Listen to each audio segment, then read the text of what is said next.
का बेटा था वो दृढ़ता का भंडार। वल्लभ भाई पटेल नाम कहलाता था सरदार। कृषक कार्मिक जनगण से था उसको प्यार अपार। अखिल देश ने उसे रहनुमा किया था स्वीकार।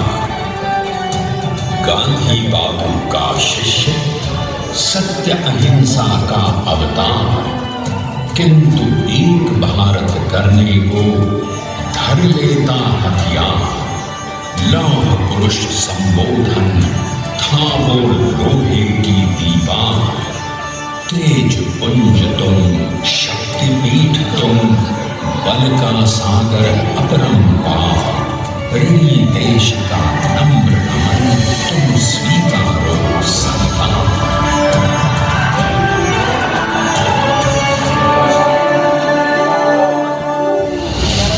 1857 में अंग्रेजों को ललकारने वाले पहले स्वतंत्रता संग्राम के एक सक्रिय सिपाही थे झवेर भाई पटेल। करमसद गांव के इस बहादुर देशभक्त किसान और उनकी पत्नी लाड भाई के 5 बेटों और 1 बेटी में से चौथे पुत्र थे वल्लभ भाई। बालक वल्लभ ने करमसद के बाद नडियाद से अपनी हाई स्कूल की शिक्षा पूरी की। फिर 13 साल की उम्र में उनकी शादी भी हो गई छोटी सी झवेर भाई से। 2 बच्चों, बेटी मणि बहन और बेटे डाया भाई को जन्म देने के बाद झवेर बाई असमय ही चल बसी। सदी बदलने और 20वीं सदी आने पर उनका जीवन भी एक चमत्कार की तरह बदला। पीडर का इम्तिहान पास करके वो वकालत करने लगे। पहले गोधरा, फिर आनंद और उसके बाद अहमदाबाद में। मगर जल्द ही वकालत छोड़कर वो बैरिस्टर बनने की इच्छा से इंग्लैंड चले गए। लंदन में बैरिस्टरी में अव्वल आने और वजीफा जीतने वाले वो अनोखे भारतीय थे। अब तो अहमदाबाद की वरिष्ठ अदालत में बैरिस्टर पटेल की जिरह और जीतों की धूम मच गई।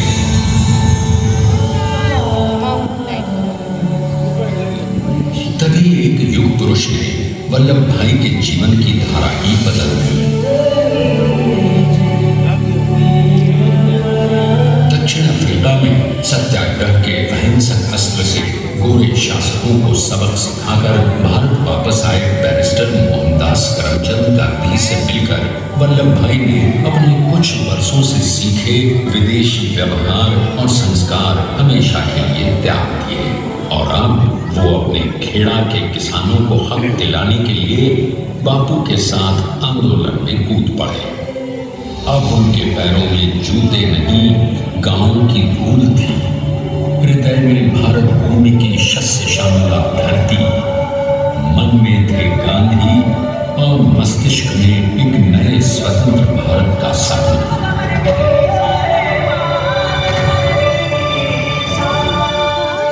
तभी बारडोली के मजबूर मजलूम किसानों की यातना का समाचार उनके पास पहुंचा। तुरंत वल्लभ भाई वहां पहुंचे और यूं शुरू हुआ भारत का सबसे बड़ा और सफल किसान आंदोलन बारडोली। वल्लभ भाई ने बारडोली के 87,000 किसानों को ऐसा अटल, अडिग, अचल मनोबल दिया कि अंग्रेजी सरकार हिल गई और 1 बरस के बाद उनका लगान माफ कर दिया गया। अब तो पूरे देश में लोग वल्लभ भाई के नाम की कसमें खाने लगे।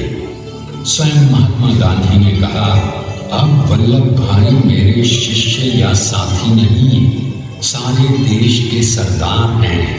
और देश को मिल गया एक अनोखा असरदार सरदार।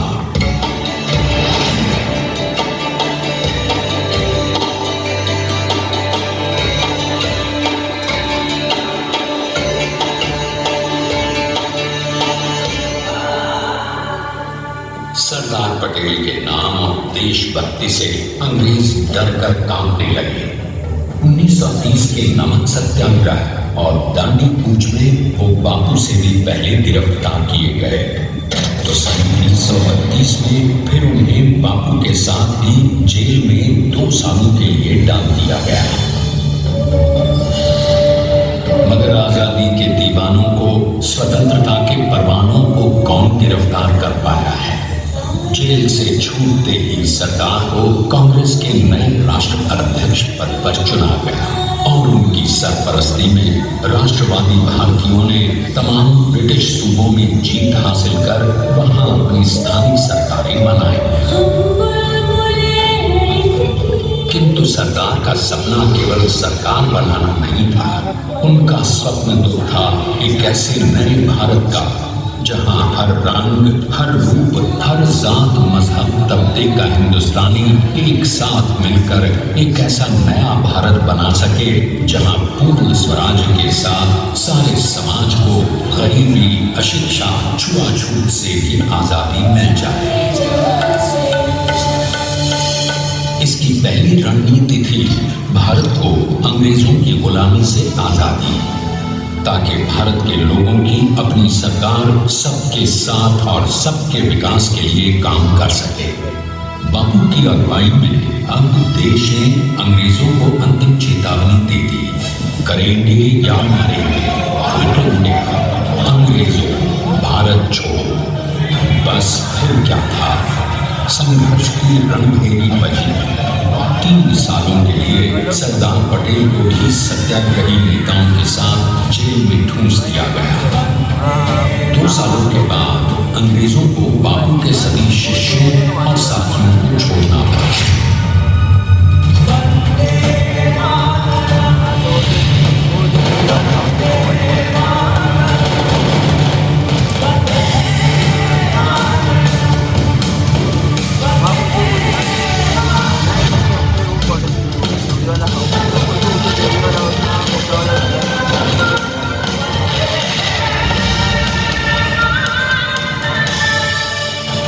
स्वतंत्रता के स्वप्न के सच होने के साथ अब सरकार पर कई एक नई जिम्मेदारियां थी।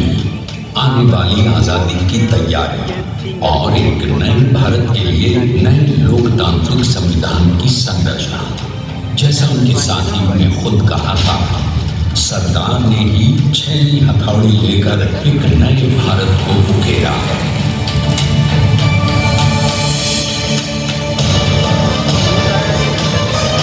स्वाधीनता तो प्राप्त हुई, लेकिन खंडित भारत में भी उठते विभाजनवादी अंधकार को अभी दूर करना था।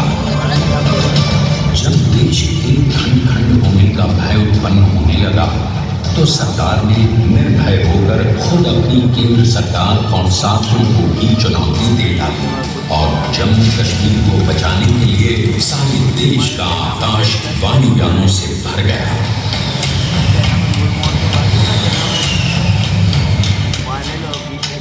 और फिर हैदराबाद और जूनागढ़ के भारत में विलयीकरण को पाकिस्तान से चुनौती मिली। सरकार चाहते थे कि देश की 1 इंच धरती अब और विभाजित नहीं होनी चाहिए। नए भारत को एक करने के लिए समझा बुझाकर, मना कर 565 रियासतों को सरदार ने अपनी सूझबूझ, सदाशयता, संबल से एक नए स्वतंत्र भारत का अभिन्न अंग बना दिया। हमारे इतिहास में अखंड भारत के पुरुषार्थ का ये एक महानतम अध्याय है। जैसा उन्होंने स्वयं कहा था, हमें नए धागों को पुराने ताने बाने में ऐसे पिरोना है कि एक दूसरे में गुंथ जाए और बेहतरीन बनावट वाला एक नया भारत उभर कर सामने आ सके। अंततः अपने वज्र दृढ़ संकल्प से एक नया विराट विशाल एक भारत श्रेष्ठ भारत बनाकर दिखा ही दिया सरदार ने।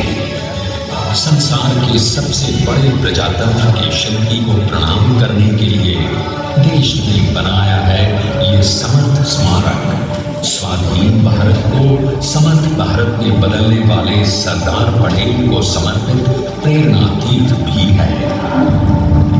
प्रधानमंत्री श्री नरेंद्र मोदी के नेतृत्व विश्व की इस विशालतम प्रतिमा के सामने आकर सारी दुनिया जैसे स्वयं ही नतमस्तक हो जाती है।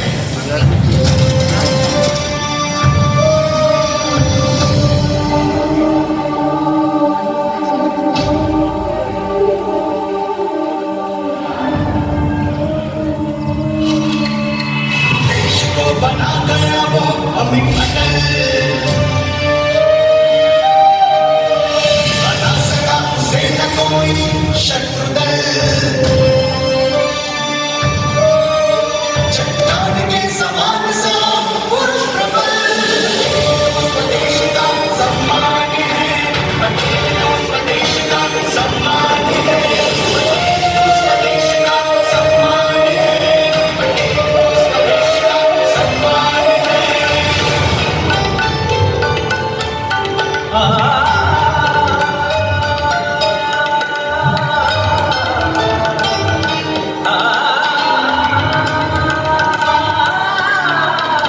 जाएगा आकाश को छुए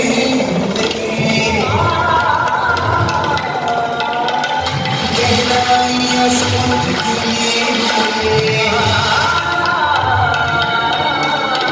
कदम अड़िग जमीन पर जमे हुए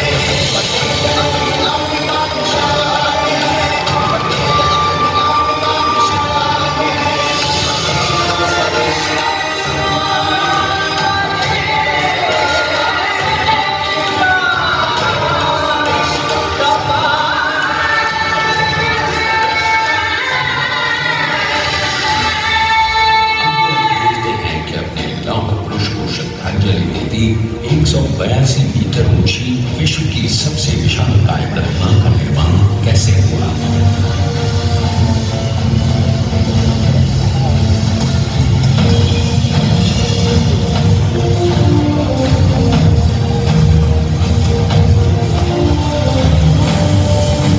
गगन चुंबती इस अद्वितीय अभूतपूर्व प्रतिमा को बनाने के लिए सबसे पहले नदी पर 4,500 क्यूबिक मीटर का क्राफ्ट बना और फिर सीधा 600 फीट का कंक्रीट का हॉल बनाया गया।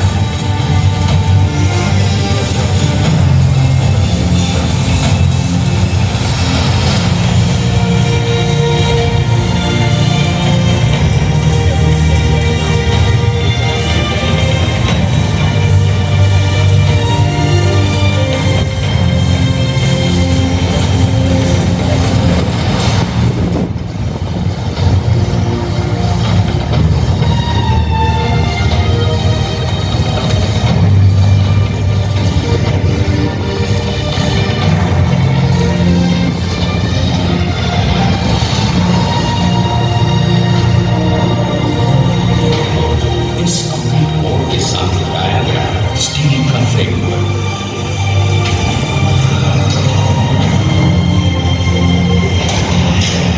और फिर इस फ्रेम पर 6,500 ब्रॉन्ज के पीसेस लगाए गए।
अद्वितीय विशाल प्रतिमा जो सिर्फ आज ही नहीं बल्कि आने वाले न जाने कितने सालों तक यूं ही चमचमाती रहेगी।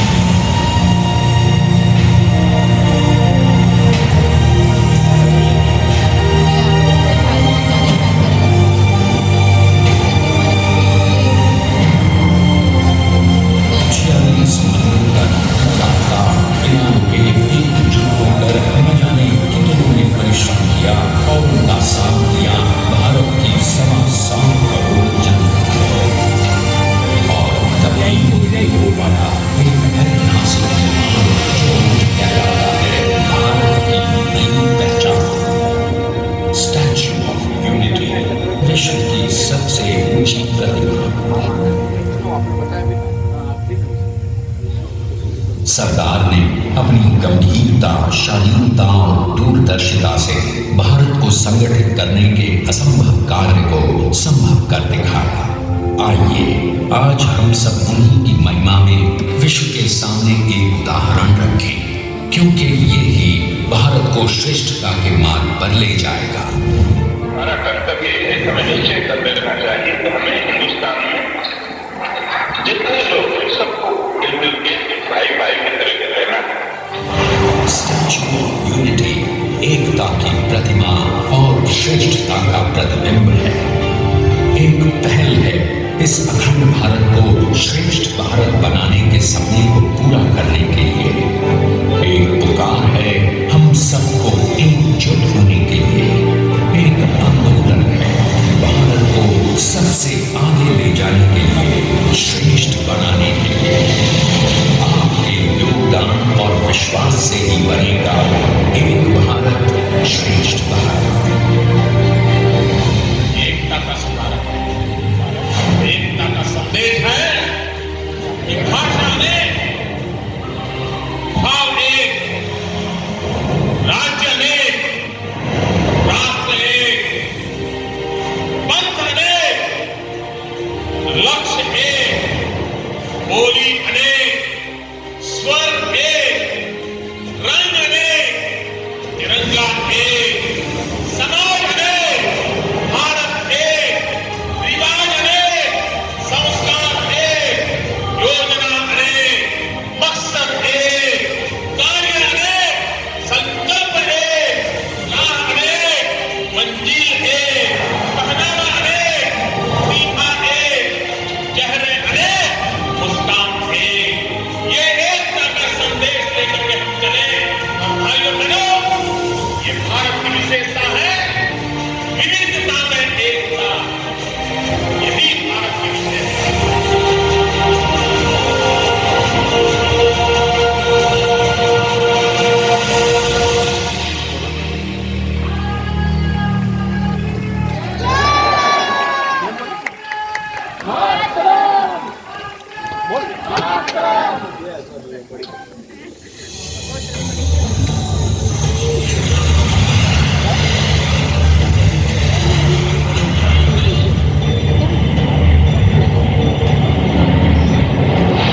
Please stand up for the national anthem.